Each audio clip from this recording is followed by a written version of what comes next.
this UPC project for Robbins Island. That will impact Aboriginal heritage values. Robbins Island was a meeting place of the 8 tribes of the Northwest. That's where they converged every full moon in October. And they conducted their intermarriage ceremonies. I believe they stayed there for 5 or 6 weeks. They're about to put the biggest wind farm in the Southern Hemisphere on there, and they haven't even determined the meeting place and the village site. They've done sticks and stones archaeology. It's the largest migratory shorebird habitat in this state by double with the number of birds. I think there's 9 other places. They're all protected. This one isn't. You have to ask yourself why there, and there's quite a story behind that. It will impact farmers. They went up to an 80-year-old farmer, this is UPC, and told him they wanted to buy the land. He didn't want to sell, and then they come back to him and told him we can compulsorily acquire this land.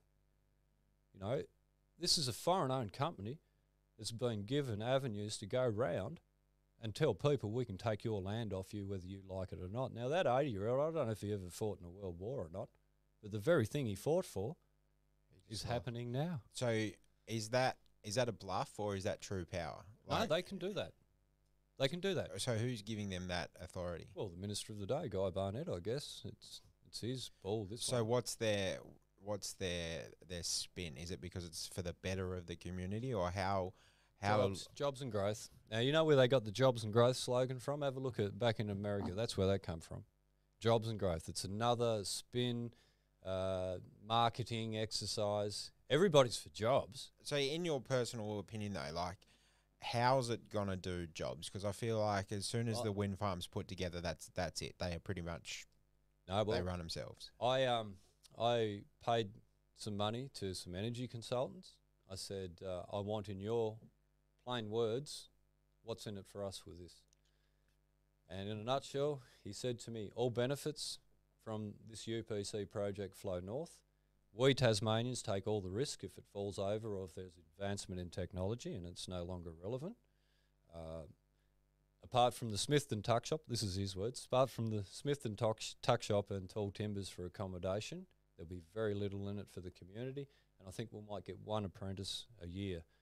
Michael Anderson from the CEPU, he came to speak at one of their forums, and you know, there's nothing. They're using visa workers there, fly in, fly out. Apart from the construction stage, there's nothing in it for us whatsoever. And there's a good alternative which has been stonewalled by the government, and that is West Coast Renewables Whaleback Ridge proposal. That is Australian-owned, Australian superannuation funds to build it. 3,000 construction jobs. Where the Labor Party is on that, they know all about this. Why aren't they pressuring the Liberals? Why isn't this being approved? You know, it's using existing infrastructure and easements in the Reese Dam and the easement to Tulla. What else is... You know, it ticks all the boxes. No raptors. There's certainly no migratory shorebirds there. There's not 25,000 of them to be chopped to pieces. So looking at the wind farm, what's your biggest no-no? Like, what's your main concern? In the right place. And it's the same with salmon farms. In the right place. You know, Robbins Island is the wrong place.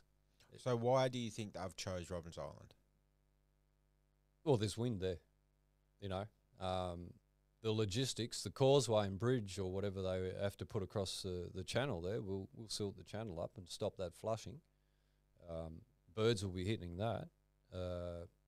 I don't know. They must have paid a bit of money behind the scenes. Maybe it's tied in with Marinus, which is another scam. There's nothing in it in it for us Tasmanians with that one. You know. So your personal opinion, where do you think would be a better location? Oh, Whaleback Ridge. West Coast Renewables project ticks all the boxes. They've even offered cheap power to salmon farms to get their dirty operations out of our inshore breeding areas and get them on land. You know, 3,000 construction jobs. That'll come from around here. They've got to focus on using existing businesses around here to source their product. You know, Robbins, so is that even getting looked at? They're waiting now. I believe it's the final tick-off is on the Crown land. Now, that's what they've been stuffing them around with for over a year now, Roger Jensch and his crew. And I believe in Western Australia, just recently, they announced one of the biggest farms in the Southern Hemisphere, and that's all on Crown land. I believe Whaleback Ridge proposal is a mirror for everything that's wrong with Robbins UPC's Robbins Island project. You know, so you think whatever they are doing wrong, Wellridge does right? That's the right location. It's the right location. Like I said, you've got the Reese Power Station there. You don't have to have transmission lines going through the Loongarner area, through the Leven Canyon area there. You're not knocking down forests. They have to create 100-odd metre pathway through our forest reserves. So does it cost them more money to get the power where it needs to go if they put it there? Cost more money to get the power to... Yeah, so where are they... This is all for the benefit of the mainland, you know. And they said, oh, this will encourage industry to come in. They'll be able to buy the power cheaper on the mainland if that goes ahead, and they will here in Tassie. So why the hell is any industry going to come here when they're getting cheaper power over there, you know? It's right location, and it's poorly thought out, Robbins. It's... I believe it's a dream of the owners of that island. They've had it for 18, 20 years. When they tried to protect that area with the migratory shorebirds 20 years ago, John Hammond from Robbins Island was one of the main players and part of forming a group, Communities Against Ramsar Listing, and they fought that. They fought against that area being protected for... A lot of those birds are critically endangered. So that island's privately owned? Yes, it is, yeah.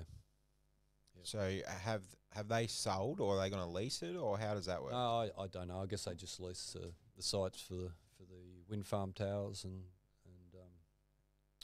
I believe that's quite lucrative for them. So surely, if they do it on Crown land, the government can lease it to them and actually make money off it. Well, you look at Whaleback Ridge. There's no communities. There's no forests. There's no birds to impact. It just ticks all the boxes. Robbins, foreign-owned, Hong Kong headquarters, all benefits flow north. Like I said before, it will impact the birds, it will impact our fisheries, it will impact our forestries, it will impact heritage values of the Aboriginal sites. You know, for what? We'll get one apprentice a year. You know, that's crazy. And you've got down there, West Coast Renewables Project, you know, in an area like the West Coast that sadly needs employment. Well, that will supply enough employment for anyone on the West Coast, all the circular head boys, and quite a few on the Northwest Coast here. You'll probably get people even moving down there for it and build up their economy. Well, West Coast is the gem, in my view, of Tasmania. The mountains, the raw nature, the rugged nature of it, the forests, the dams, it's just an absolute gem of a place. And it's been sadly done over, ignored. So how far is Robbins Island away from going ahead? I believe the development application comes out soon. So, and so do they need any community input or anything to get that passed, or what do you think the effect that you guys can have on it? Oh, we'll be trying to stop it with all of our soul. That is so wrong. It is so wrong. And personally, like, as you sit, do you think that's something that you can accomplish? Well, it's a bit like running out on the footy field. You know, what you're up against is the government, the proponents, and quite a bit of money. But we live in a democracy, and social licence is a word that's been thrown around quite a bit. That project there has no social licence whatsoever. And by social licence, what do you mean by that? The best wishes of the community. Yep. They don't have that. And an interesting thing's just happened recently. We've been spending quite a bit of money on signs, and a fella's been seen knocking them off. Yeah, I've seen that. Yeah. The sign that was at Robbins Island, at the Robbins boat ramp, mentioning all the migratory birds and everything, that was stolen quite a while ago, a couple of years ago. So have people known the person that's stealing it, or? Oh, they've recognised him, yeah. And, you know, he's turned into a common thief. So would he have vested interest in it to go ahead? I reckon. Yeah, right. Yeah, why else would you run around stealing signs? You know, the newspapers, the Advocate's a disgrace. You know, Michael Anderson, CEPU, why they haven't put in what he said about that. Eric Voller, you know, our esteemed bird scientist. You know, UPC's going, it's all about the science, but then they're completely disregarding Eric Voller's comments that it's wrong location, you know. So who's reporting on this? Who? Yeah, is there anyone actually reporting on all this, or is it just like you guys battling it out? Well, you get a little bit in the paper, but a lot of letters have been sent in. Quite a few people have said to me they've sent letter after letter, and none of them have seen the light of day. So is this to the Advocate? Yeah. So I suggested putting the signs up. I realised something when I had my fish shop. I had a big chalkboard out the front. It was about 2 metres wide by about 1.5 metres high. And I picked up the Advocate one day, and on the front page it said, "Advocate poll shows Liberals on top in Bratton." That was back in '94, I think it was. I thought, God, who did this poll? The Harris family at the dinner table? They owned the Advocate at the time. And I wrote on my chalkboard, "Advocate poll, Liberal crock of shit." And I went fishing for the day. I come back, and my staff were gobsmacked. They abused by 10 or 12 people. Then the phone rang. It was the local council. They asked me to wipe off what I had on my board. And I said, no, I'm not breaking any law. And then a few minutes later, the local sergeant rang me from the police station. He said, "You've got to wipe off what's on your board, Craig." And I said, "Why? I'm not breaking any law. I'll change the shit to crap if it's offending anybody."